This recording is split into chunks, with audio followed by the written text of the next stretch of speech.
अस्सलाम वालेकुम नाजरीन, हक न्यूज़ के प्रोग्राम अक्स के साथ मैं हूं आपका मेज़बान सुहेल सिद्दीक अंसारी।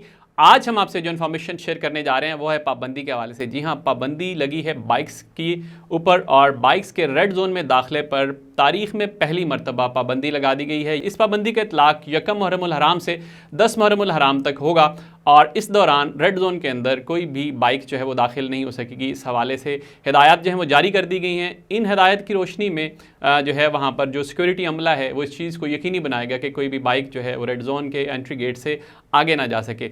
लेकिन इन हदायत के नतीजे में प्रॉब्लम किसको होगी?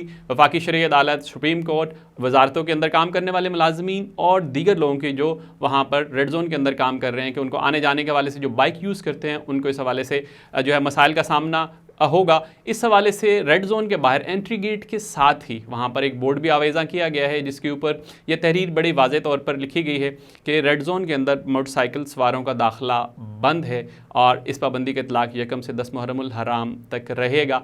इसके साथ ही साथ वहाँ पे एक और जो है लाइन तहरीर है, उस लाइन के मुताबिक कि वहाँ पर सुबह 7 बजे से लेकर शाम 7 बजे के दौरान जो है शटल सर्विस मुहैया रहेगी। जो रेड जोन के अंदर काम करने वाले जितने भी मुलाजमीन हैं उनको वो शटल सर्विस जो है वो वफाकी हुकूमत की तरफ से मुहैया की जाएगी। इस तरह की मज़ीद इन्फॉर्मेशन, मज़ीद जो आपके डिटेल्स, मज़ीद इन्फॉर्मेशन और मज़ीद चीज़ों के जानने के लिए जुड़े रहिए हक न्यूज़ के साथ।